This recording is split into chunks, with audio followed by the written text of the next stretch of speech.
नमस्कार विद्यार्थी मित्रांनो, माझं नाव सौ सुनीता रामभाऊ बारगजे। आज आपण इयत्ता 10वी मधील मराठी विषयाचा स्थूल वाचनाचा भाग 1 मधील पहिला धडा साहित्यिका गिरिजा कीर हा पाठ आपण पाहणार आहोत। या पाठाच्या लेखिका ज्या आहेत त्या डॉक्टर विजया वाड आहेत। तर आता आपण लेखिका डॉक्टर विजया वाड यांचा थोडक्यात परिचय आपण पाहणार आहोत। डॉक्टर विजया वाड यांचा जन्म 18 जानेवारी 1945 साली झालेला आहे। त्या एक प्रसिद्ध लेखिका आणि बालसाहित्यिका सुद्धा आहेत। त्यांची कथा, कादंबऱ्या, नाटकं, त्याचप्रमाणे बालांसाठी असलेल्या कथा आणि कादंबऱ्या, नाटकं अशी सुमारे जवळजवळ 117 पुस्तकं प्रकाशित झालेली आहेत। तसेच मराठी विश्वकोश मंडळाच्या त्या 9 वर्ष अध्यक्षा होत्या। आता विश्वकोश हा जो पाठ आहे तो तुम्ही इयत्ता 9वी मध्ये अभ्यासलेला आहे। तर अशा या मराठी विश्वकोश मंडळाच्या त्या जवळजवळ 9 वर्ष त्यांनी अध्यक्षपद भूषवलेलं आहे। विश्वकोशाच्या ग्रंथ वाचन स्पर्धांच्या कामगिरीबद्दल त्यांना कोलंबो विद्यापीठाकडून डीलिट ही जी पदवी आहे ती पदवीसुद्धा प्रदान करण्यात आलेली आहे।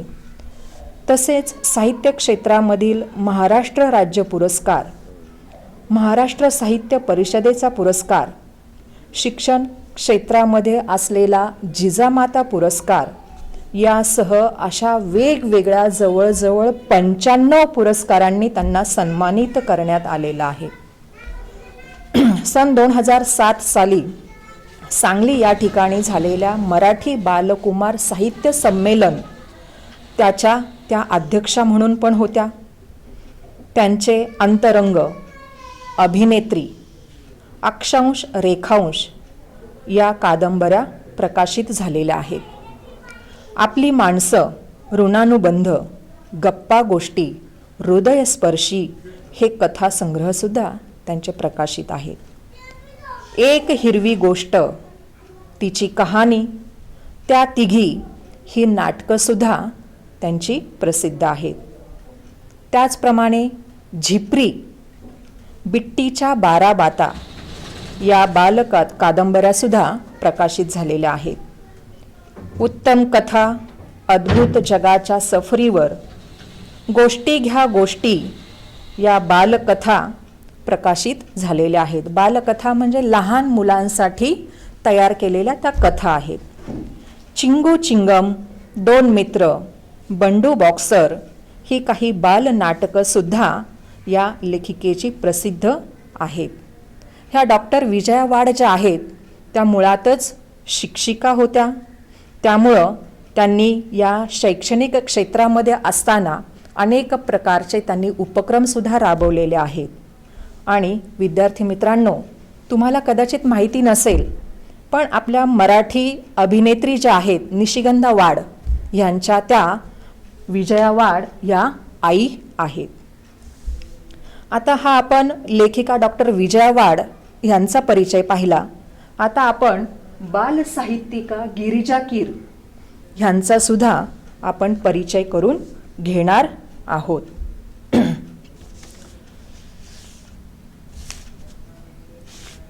गिरिजा कीर या मागील पिढीमधील एक लोकप्रिय अशा लेखिका आहेत।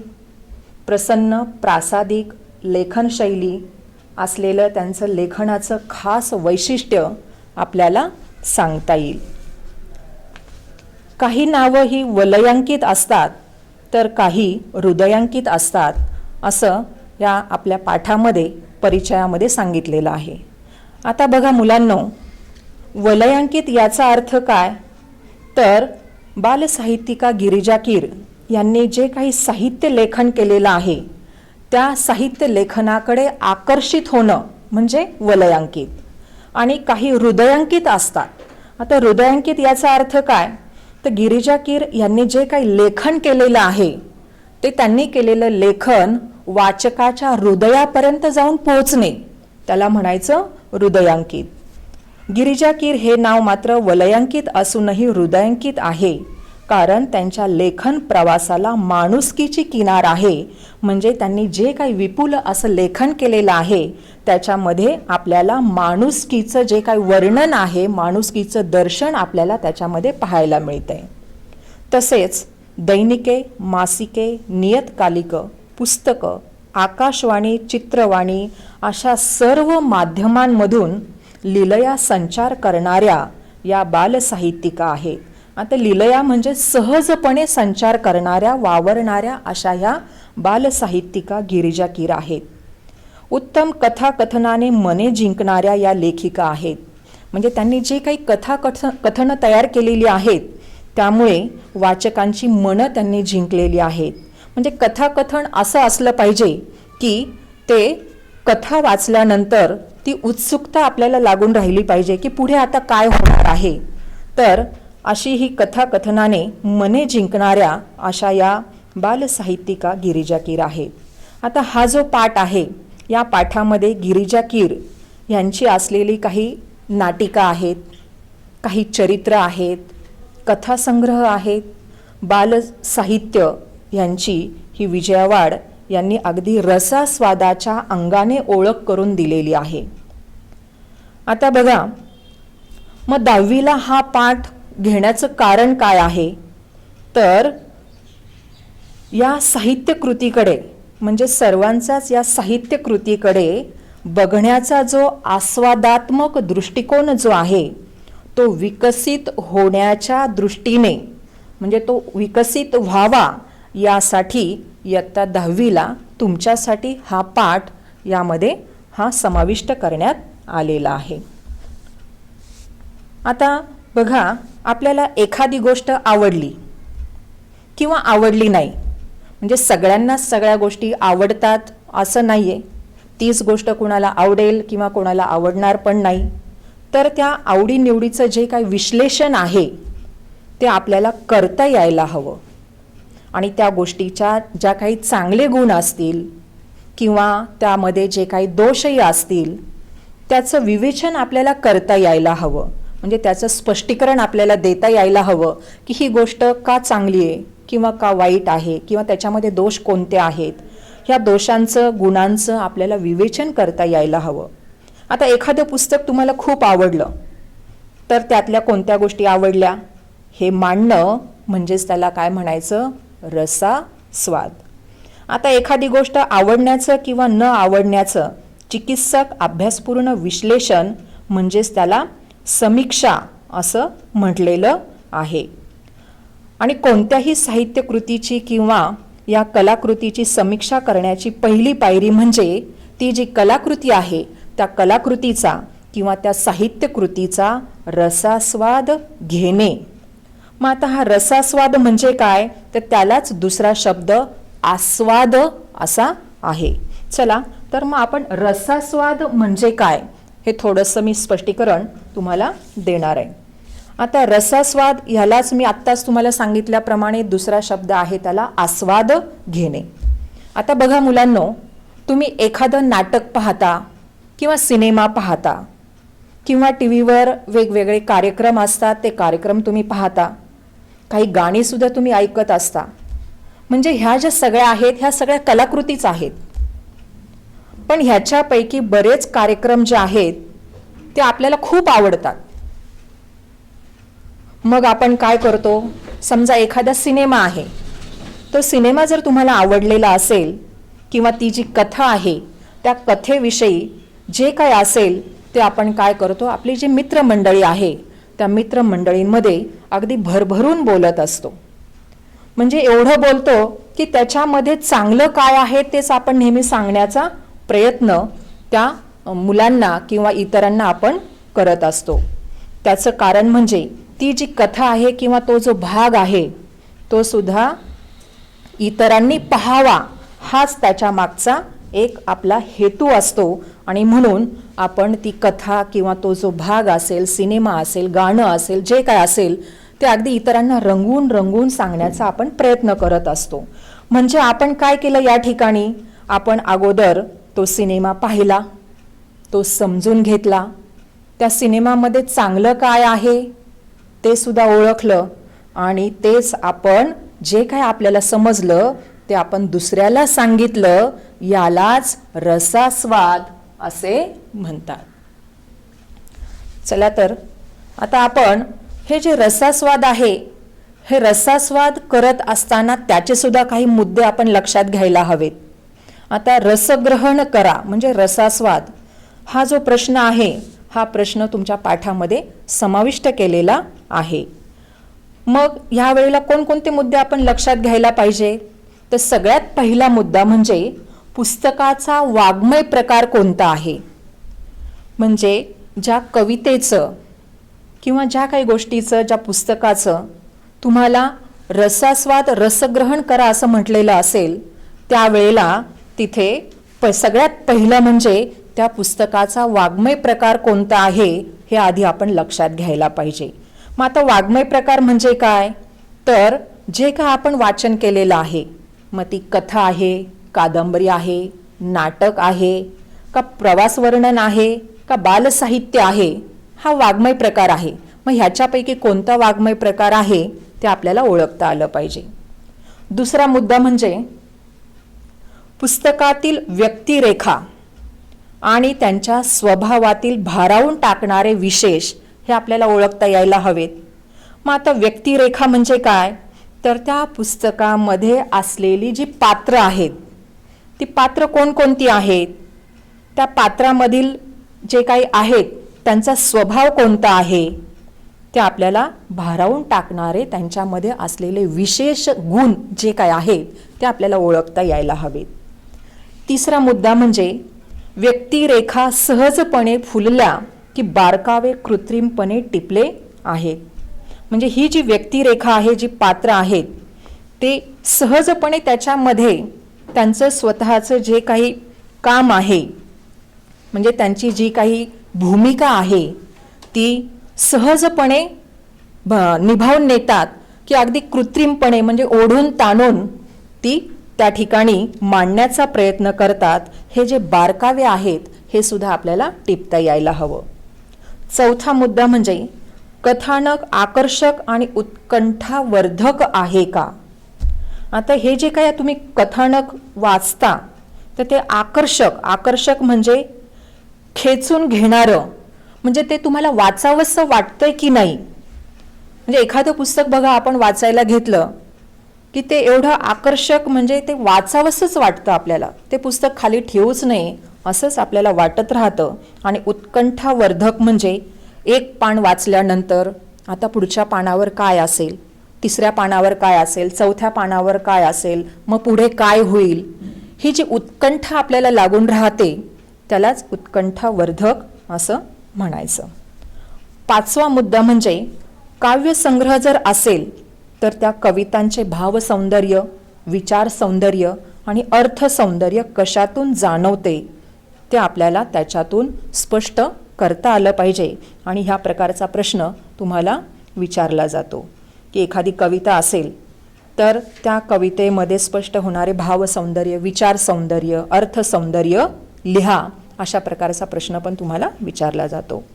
त्याच्यानंतर सहावा मुद्दा म्हणजे त्या लेखकाची भाषाशैली कशी आहे. म्हणजे ते जे काही लेखन केलेलं आहे ते लेखनाची भाषा साधी सरळ समजेल अशी आहे का खूप क्लिष्ट म्हणजे अवघड अशी आहे का, त्याच्यावर सुद्धा हा रसास्वाद अवलंबून आहे. सातवा मुद्दा म्हणजे पुस्तकाची सुरुवात आणि शेवट आकर्षक आहे का. म्हणजे सुरुवात जर आकर्षक असेल तर ते पुस्तक वाचायला वाचकाला नेहमीच आवडतं, ते वाचावंसं असंच वाटत राहतं. आणि सुरुवात जर आकर्षक असेल तर शेवटही आकर्षक हा होतोच. आठवा मुद्दा म्हणजे या पुस्तकातून मिळणारं जे काही चिरंतन मूल्य आहे, संदेश आहे, उपदेश आहे, त्याचप्रमाणे जे काही हे कथानक आहे त्याच्यातील आशय आणि कथानकाचा जो विषय आहे या सर्वांचा मनावर एकत्रितपणे परिणाम होतो का. म्हणजे ते पुस्तक वाचल्यानंतर त्याच्यातून तुम्हाला कोणता संदेश मिळाला किंवा काय उपदेश मिळाला हे त्याच्यातून परिणाम आपल्या जीवनावर, आपल्या मनावर होणं आवश्यक आहे तरच त्या कथानकाचा विषय जो आहे त्याचा परिणाम आपल्या मनावर होऊ शकतो. आता आपण पाठाकडे येऊया. आता या ठिकाणी ह्या ज्या लेखिका आहेत डॉक्टर विजया वाड, ह्या असं म्हणतात की आज मी गिरिजा कीर यांच्या बालसाहित्याबाबत लिहिणार आहे. म्हणजे ह्या ज्या लेखिका आहेत विजया वाड, ह्या असं म्हणतात की बालसाहित्यिका गिरिजा कीर ह्यांनी जे काही बालसाहित्य लिहिलेलं आहे त्यांच्या या लिखाणाबाबत त्या आज या ठिकाणी आपल्याला सांगणार आहेत. तर या गिरिजा कीर यांनी विपुल साहित्य निर्मिती केलेली आहे. म्हणजे खूप मोठ्या प्रमाणामध्ये साहित्याची निर्मिती केलेली आहे, निर्माण केलेलं आहे, तयार केलेलं आहे, लेखन केलेलं आहे. आणि या गिरिजाबाईंच्या लेखनामध्ये असलेला जो काही तोचपणाचा जो दोष आहे तो आपल्याला अगदी अभावानेच आढळत नाही. तर गिरिजाबाईंच्या लेखनामध्ये तोचपणाचा दोष जो आहे तो अभावाने सुद्धा आढळत नाही. इतर लेखकांची जेव्हा आपण पुस्तकं वाचतो, इतर कथा कादंबऱ्या वाचतो, तर त्याच्यामध्ये तोचपणा आहे, म्हणजे तेच रिपीट झालेलं असतं. पण गिरिजाबाई यांनी जे काही लेखन केलेलं आहे तर तोचपणा त्याच्यामध्ये बिलकुल आपल्याला आढळून येत नाही. हे एक त्यांचं वैशिष्ट्य लेखनाचं आपल्याला सांगता येईल. हे सर्वात मोठं गिरिजाबाई यांचं मोठं यश आहे. आता त्यांनी लिहिलेली जी काही नाटुकली आहेत ती नाटुकली सुद्धा तुम्ही वाचलेली असतील. नाटुकली म्हणजे लहान मुलांसाठी जी लिहिलेली नाटकं आहेत ती जर तुम्ही वाचली असतील तर तुमच्या असं लक्षात येईल की त्याच्यामध्ये चमत्कार, अद्भुत रम्यता या सगळ्यांपेक्षा या बाईंना दैनंदिन जिव्हाळ्याचे जे प्रश्न आहेत तेच खूप महत्त्वाचे वाटतात. आता इतर नाटुकली जर आपण इतर लेखकांची वाचली तर असं लक्षात येतं की त्याच्यामध्ये चमत्कार, अद्भुत म्हणजे जादू वगैरे जे आहे ते आपल्याला वाचायला मिळतं. पण गिरिजाबाई यांनी जी काही नाटुकली लिहिलेली, लहान मुलांसाठी पुस्तकं लिहिलेली, त्याच्यामध्ये याच्यापैकी काहीच आढळून येत नाही. मग त्याच्यामध्ये त्यांनी काय केलेलं आहे, ते लहान मुलांच्या असलेले जे जिव्हाळ्याचे प्रश्न आहेत, त्यांच्या दैनंदिन जीवनामध्ये असलेले जे प्रश्न आहेत, बालकांचे जे असणारे प्रश्न आहेत ते त्याच्यामध्ये मांडलेले आहेत. त्यांच्या काही बालनाटिकांकडे या डॉक्टर विजया वाड आपलं सर्वांचं लक्ष वेधू इच्छितात. आता त्याच्यातली जी बालनाटिका जी आहे गिरिजा कीर यांची असलेली बालनाटिका म्हणजे इटुकली पिटुकली नाटुकली हा एक संच आहे. त्या संचामध्ये आमच्या आपल्या गप्पा टप्पा, चला खेळू नाटक नाटक, साळुंकीची कहाणी, ए गेले गेले या बालनाटिका ज्या आहेत ते 9 ते 12 या वयोगटातील मुलांसाठी त्यांनी लिहिलेल्या आहेत.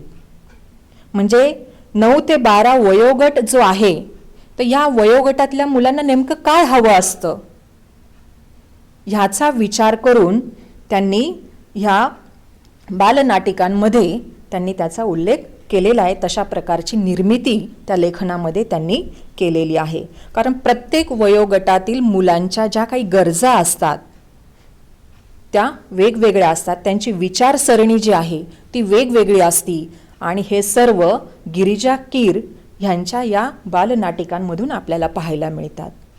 त्याचप्रमाणे नीला राणीचा दरबार, मी कोण होणार ह्या ज्या नाटिका आहेत त्या बालवर्गासाठी आहेत.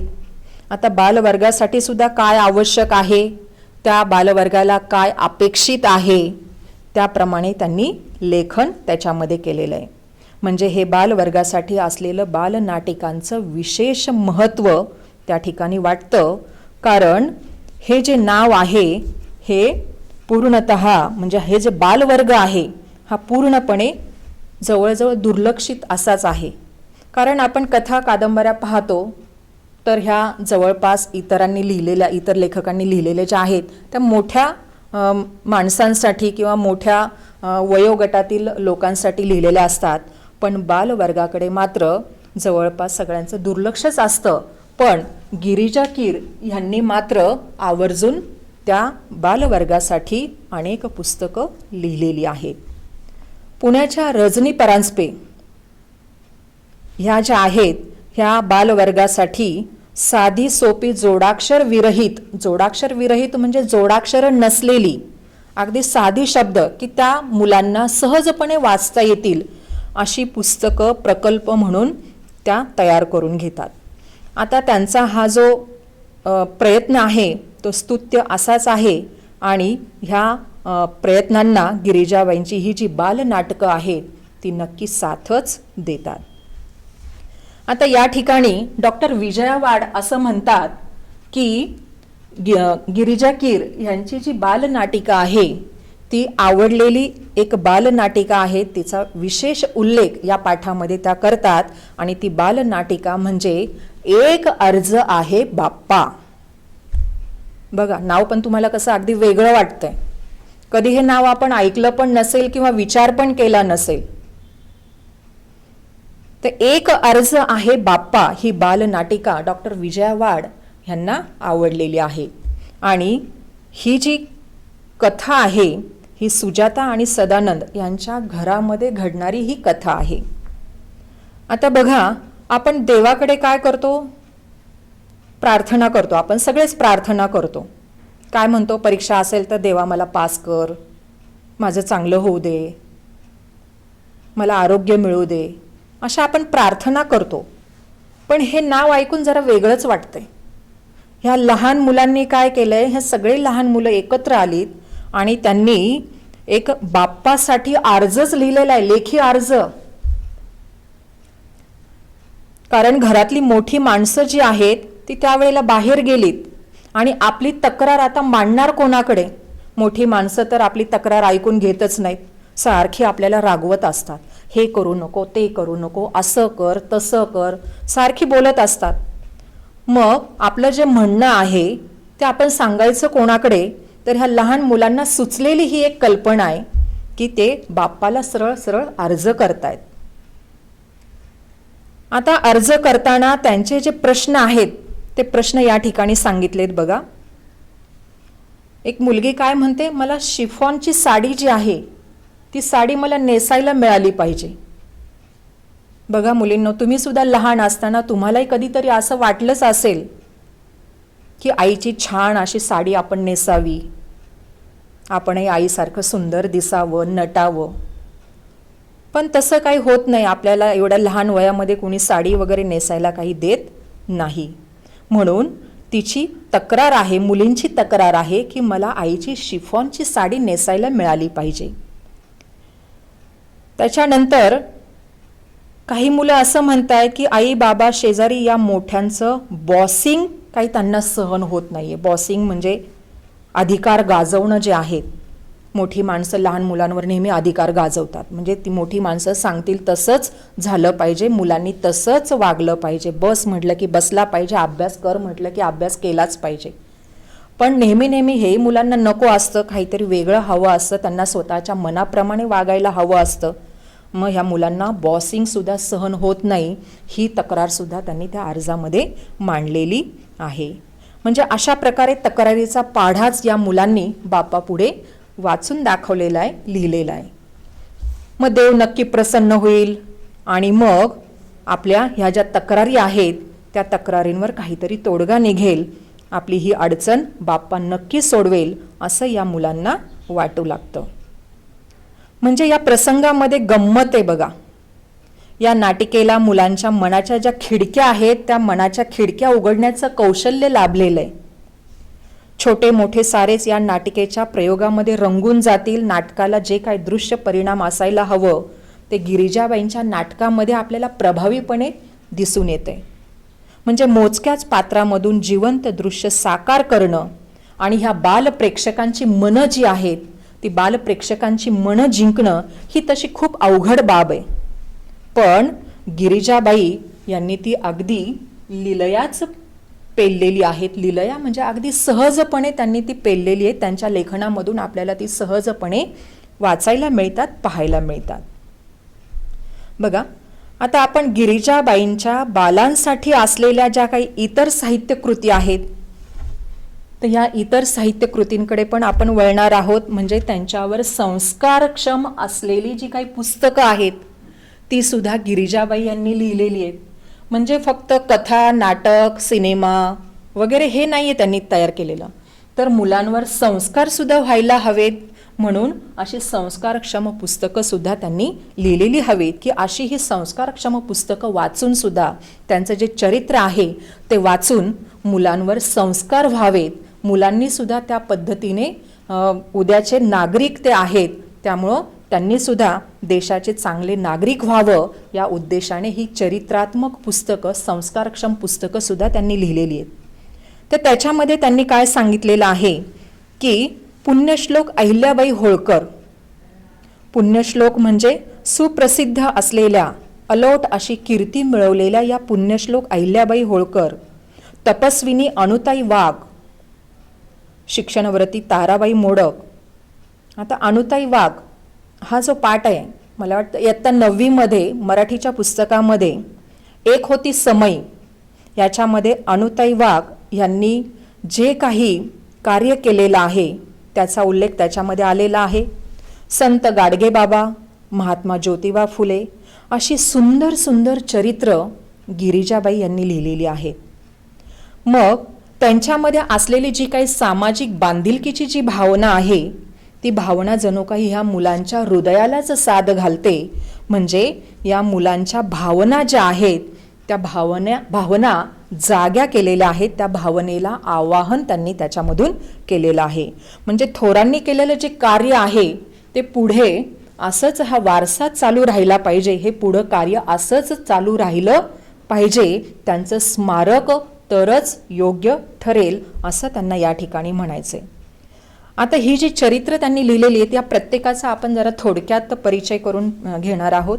तर महात्मा ज्योतिबा फुले यांच्या चरित्रामध्ये गिरिजाबाई असं म्हणतायत की प्रत्येक सुशिक्षित स्त्री जी आहे तिने आपल्याला लिहिती बोलती करणाऱ्या ह्या पित्याचं ऋण कधीही विसरता कामा नये.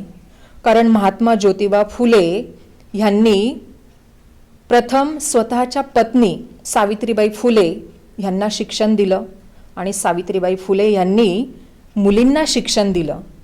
पहा, आज ज्या स्त्रिया शिकलेल्या आहेत, आज ज्या मुली शिक्षण घेत आहेत त्या केवळ महात्मा ज्योतिबा फुले यांच्यामुळेच.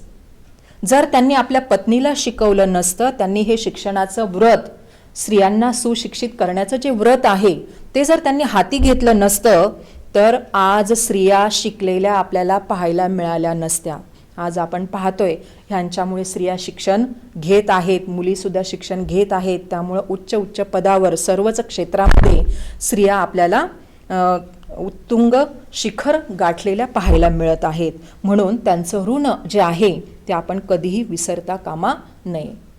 त्याच्यानंतर ताराबाई मोडक ह्या ज्या शिक्षणव्रती स्त्री आहेत त्यांच्याबद्दल लिहिताना पण त्या असं म्हणतात की माणसं ओळखून त्यांचा योग्य कामाला उपयोग करणं ही ताराबाईंची खासियत आहे. खासियत म्हणजे एक खास वैशिष्ट्य आहे त्यांच्यामध्ये, तो गुणच असा आहे की कोण कोणतं काम चांगलं करू शकेल हे ओळखण्याची पारख त्या करू शकतात. आणि म्हणूनच ताराबाई मोडक यांनी त्यांच्या सहवासामध्ये असलेल्या अनुताई वाघ ज्या आहेत त्यांच्या हाती हे शिक्षणाचं व्रत त्यांनी पुढे दिलं. आणि 9वीच्या पाठामध्ये एक होती समई ह्याच्यामध्ये कोसबाडच्या टेकडीवर आदिवासी भागामध्ये शिक्षण देणं ही अतिशय कठीण अशी गोष्ट असताना सुद्धा अनुताई वाघ यांनी खडतर परिश्रम करून प्रथम त्यांना शिक्षण किती महत्त्वाचं आहे ते पटवून देऊन मग शिक्षणाकडे त्यांना वळवण्याचा त्यांनी प्रयत्न केलेला आहे. तिथे शाळा वर्ग काहीही नसताना अगदी उघड्यावर त्यांनी शिक्षण द्यायला सुरुवात केलेली आहे. आणि त्या ठिकाणी कोसबाडच्या टेकडीवरील त्यांनी सर्वांना शिक्षण, प्राथमिक शिक्षण हे दिलेलं आहे. म्हणजे या ठिकाणी हे चरित्र सादर करत असताना गिरिजाबाई असं म्हणतात की ज्या भागामध्ये काम करायचं त्या भागातील मुलं शिकती आणि शिक्षणासाठी येती करणं हे त्या परिसरातल्या जीवनावश्यक अडचणी लक्षात घेऊन तो कार्यानुभव शिकवताना रोजगाराची संधी सुद्धा उपलब्ध करून देणं आणि त्यांना समजेल अशी भाषा वापरणं, श्रद्धेनं शिकवणं, अगदी त्याच्यामध्ये प्रेम ओतणं, ह्या ज्या गोष्टी आहेत ह्या सर्व गोष्टी अनुताई वाघ यांनी स्वतःच्या आचरणामध्ये आणलेल्या आहेत.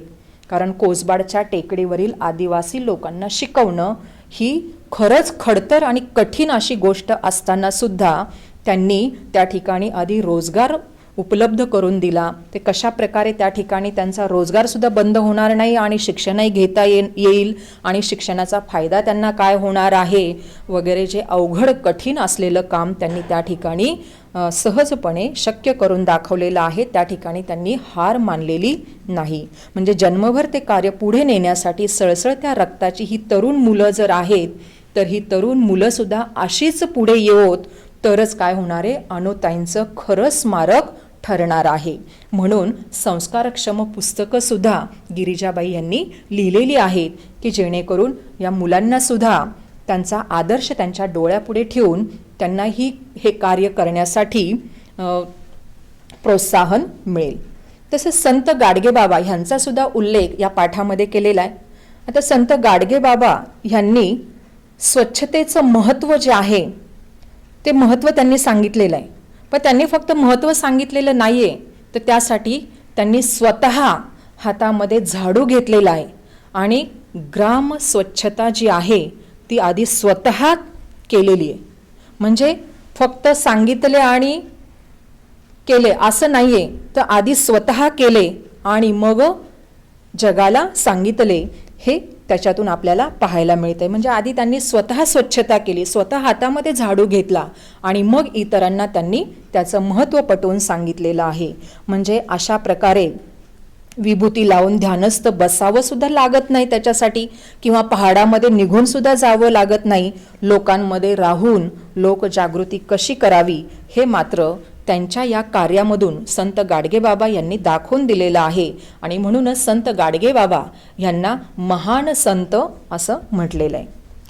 त्याच्यानंतर अहिल्याबाई होळकर यांच्या चरित्रामध्ये सुद्धा अगदी दुःखाच्या अग्नीमध्ये होरपळून सुद्धा त्यांनी आपलं जे कार्य आहे ते त्यांनी सोडलेलं नाही आहे. आता त्यांच्यावर तर एवढे दुःखाचे डोंगर कोसळलेले होते तरीसुद्धा त्या खचून गेलेल्या नाही आहेत. म्हणजे ह्याच्यातून सुद्धा आपल्याला एक संदेश मिळतोय की कितीही दुःख, अडचणी, संकट आली तरीसुद्धा खचून न जाता आपण धीराने ते कार्य पुढे नेलं पाहिजे. आपण सतत चांगलं कार्य करत राहिलं पाहिजे. समाजाचं आपण देणं आहोत तर समाजासाठी आपण काहीतरी केलं पाहिजे. हे अहिल्याबाई होळकर ह्यांच्या चरित्रातून आपल्याला पाहायला मिळते. कारण अहिल्याबाई होळकर ह्यांचे पती युद्धामध्ये मारले गेले, त्याच्यानंतर त्यांचा मुलगासुद्धा त्याच्यामध्येच गेला, नंतर सासरे गेले. म्हणजे एका मागोमाग एक अशी अनेक संकट, दुःख त्यांच्या आयुष्यावर कोसळली, पण तरीसुद्धा त्या खचून गेल्या नाहीत. आणि त्यांच्या या चरित्रामधूनच ही जी चरित्र आपण पाहिली, या सगळ्या चरित्रातून गिरिजाबाईंनी मुलांना एक प्रत्येकारी असा संदेश दिलेला आहे की मुलांना पचेल, रुचेल अशी सोपी पण हृदयाला हात घालणारी अशी भाषा वापरून त्यांनी ह्या चरित्रलेखनाला एक नवाच आयाम दिलेला आहे, एक दृष्टिकोन, मार्ग त्यांनी दाखवलेला आहे. त्याच्यानंतर गिरिजाबाईंनी बालांसाठी सुद्धा काही कथा लिहिलेल्या आहेत. तर ह्या कोणकोणत्या बालकथा आहेत तेही आपण या पाठामध्ये पाहणार आहोत. तर त्याच्यामध्ये तू सावित्री हो हे जे पुस्तक आहे, या पुस्तकामध्ये एकूण 8 कथा आहेत. आता या 8 कथा ज्या आहेत तर त्याच्यापैकीच एक कथा आहे गोष्ट एका माणसाची. ही कथा अतिशय सुंदर अशी आहे. म्हणजे माणुसकीची किनार जे आपण म्हणतो ते आपल्याला या कथेमधून पाहायला मिळतं. तर या कथेमध्ये मधू नावाचा एक गरीब मुलगा असतो आणि त्याची आई आजारी पडते. परिस्थिती खूपच गरिबीची. आई आजारी पडलेली आहे, आईच्या पोटामध्ये गाठी झाल्यात असं डॉक्टरांनी सांगितलेलं असतं आणि त्या गाठीचं ऑपरेशन करायचं असतं. पण परिस्थिती तर खूप गरिबीची. मधू हा छोटासा मुलगा आता पैसे आणणार कुठून, हा मोठा प्रश्न त्याच्यापुढे उभा असतो. आणि प्रत्येकाला आपली आई हवी असते. मग आई आपली जगली पाहिजे हे एकच ध्येय त्याच्या डोक्यामध्ये होतं. आणि मग आता काहीतरी आपण केलं पाहिजे म्हणून तो काय करतो, अगदी नाईलाजाने, कारण त्याच्यापुढे दुसरा काही पर्यायच नसतो, म्हणून तो काय करतो, एकाचं पाकिट मारतो, पैशाचं जे पाकिट असतं की नाही, ते पाकिट तो मारतो आणि ते पाकिट मारल्यानंतर ते पाकिट उघडून त्याच्यामध्ये असलेल्या ज्या नोटा आहेत त्या नोटा तो मोजतो. तर त्याच्यामध्ये त्याला 2000 रुपये मिळतात. पण त्याच्यामध्ये फक्त नोटाच नव्हत्या, तर त्याच्यामध्ये एक चिठ्ठी सुद्धा होती. आणि त्या चिठ्ठीमध्ये काय लिहिलं होतं माहिती आहे? प्रिय आनंदा, सोबत 2000 रुपये पाठवतोय. आईचं औषध पाणी नीट कर. मी काही येत नाही, कारण मी जर आलो तर येण्या जाण्याचा जो खर्च आहे त्याच्यामध्ये काही पैसे खर्च होतील, म्हणून ते पैसे वाचवण्यासाठी मी काही येत नाही. तेवढेच पैसे जे आहेत ते आईच्या उपयोगी पडतील. आणि त्याच्या खाली पत्ता लिहिलेला असतो. अशी ही चिठ्ठी त्या पैशांबरोबर त्या पाकिटामध्ये सुद्धा मधूला सापडते. मग हे पत्र जे आहे ते पत्र वाचल्यानंतर मधूचे डोळे एकदम उघडतात. त्याला त्याची चूक लक्षात येते की जसं आपली आई वाचावी असं त्याला वाटतं, तसंच ही सुद्धा कोणाची तरी आई आहे आणि ती आजारी पडलेली आहे आणि तिच्या औषध पाण्यासाठी हे पैसे पाठवलेले आहेत. म्हणजे आपण किती स्वार्थी आहोत हे लगेच त्याच्या लक्षात येतं. त्याचे डोळे उघडतात आणि तो ठरवतो की हे ज्याचे पैसे असतील ना त्याला परत नेऊन द्यायचे. म्हणून त्याच्यावर असलेला जो पत्ता आहे तो पत्ता शोधत शोधत तो माणसाकडे येतो. मग त्या माणसाने काय केलं की आपल्या आईच्या आजारपणासाठी जे पैसे ठेवलेले असतात ते पैसे मधू काय करतो, मी स्वतः चोरलेत ह्याची कबुली तो त्या माणसाला देतो.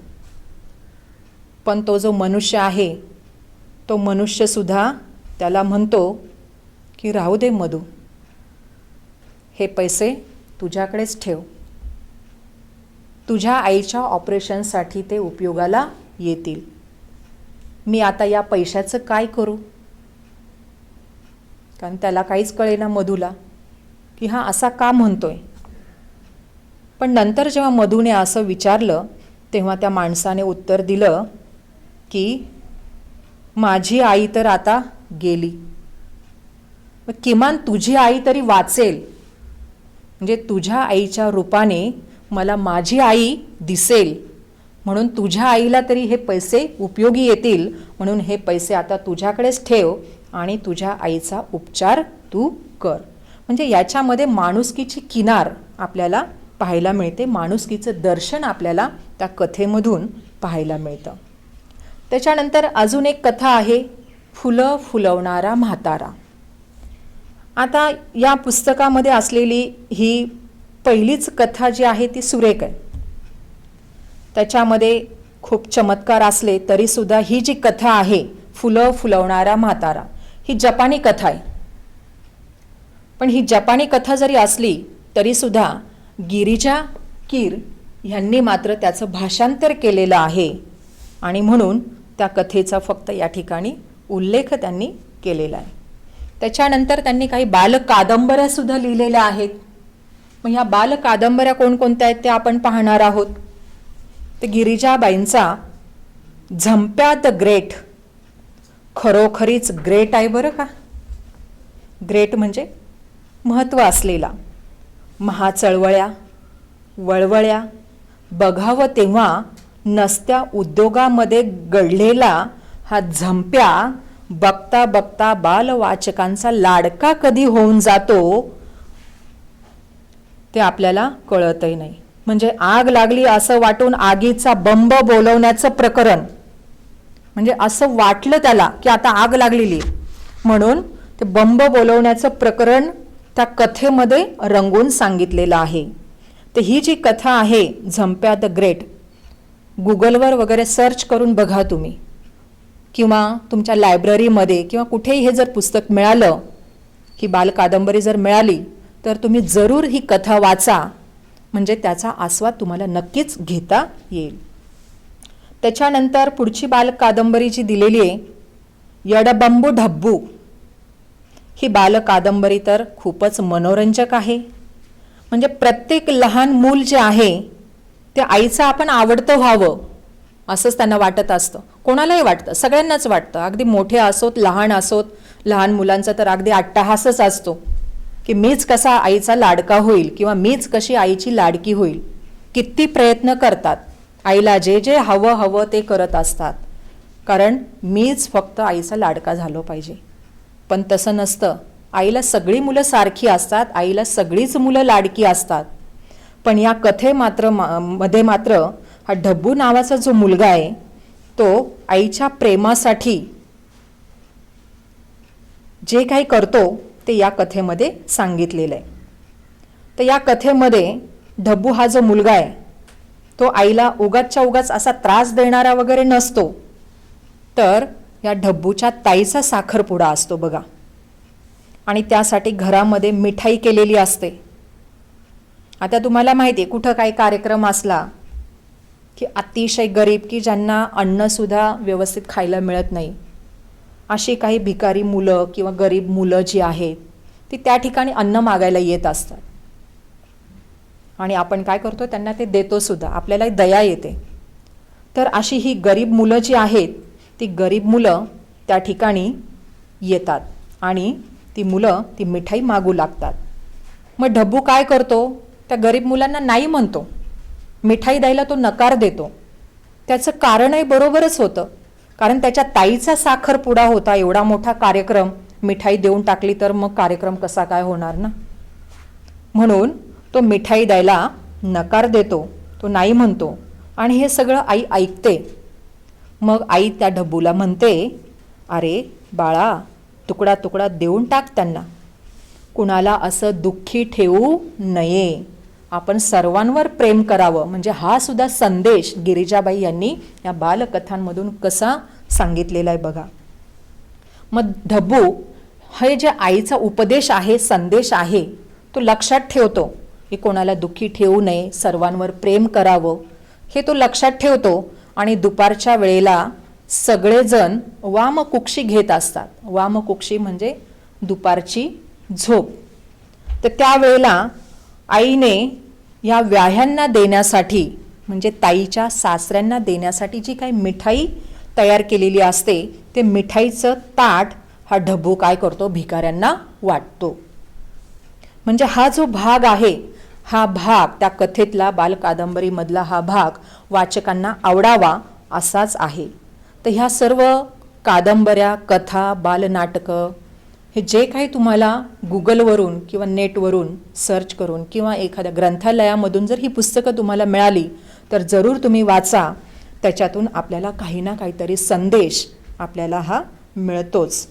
आणि एकूणच म्हणजे गिरिजाबाईंचे हे जे काही शब्दांचं सुंदर असं जे दान आपल्याला मिळालेलं आहे, ते त्यासाठी विजया वाड यांनी असं म्हटलेलं आहे की अनंत हस्ते कमला कराने, देता किती घेशील दो कराने, असं वाटावं असंच आहे. म्हणजे गिरिजाबाईंनी इतकं साहित्य लिहिलेलं आहे, साहित्य लेखन केलेलं आहे की ते आपण किती वाचावं आणि किती वाचू नये. आणि काही साहित्याचा तर थोडक्यात सारांश सुद्धा आपण ह्याच्यामध्ये पाहिलेला आहे. म्हणजे अजून त्याच्यामध्ये काय असेल ही जी रंजकता आहे, उत्सुकता आहे, हे सुद्धा आपल्याला त्याच्यातून पाहायला मिळालेलं आहे. तर ही अशी पुस्तकं जर तुम्हाला मिळाली तर तुम्ही जरूर ती वाचावीत. म्हणजे गिरिजा कीर यांनी जे काही वास्तव आहे, जे सत्य आहे, त्या सत्यावर आधारित काही बालनाटिका लिहिलेल्या आहेत. मुलांचं जे काही भावविश्व आहे ते भावविश्व आणि मुलांच्या असलेल्या गरजा ह्यांनाच त्यांनी प्राधान्य दिलेलं आहे. म्हणजे एकूणच त्यांच्या ह्या नाटकांमधले जे काही प्रसंग आहेत ते प्रसंगसुद्धा अगदी जिवंतपणे जणू काही आपल्या डोळ्यासमोर उभे राहत आहेत असं आपल्याला वाटतं. म्हणजे एकंदरीतच त्यांच्या ह्या बालनाटिका ज्या आहेत त्या अतिशय वैशिष्ट्यपूर्ण अशाच आपल्याला वाटतात. आणि बोलकी पानं या पुस्तकाचा संदर्भ घेऊन या पाठाचं विजया वाड यांनी लेखन केलेलं आहे. धन्यवाद.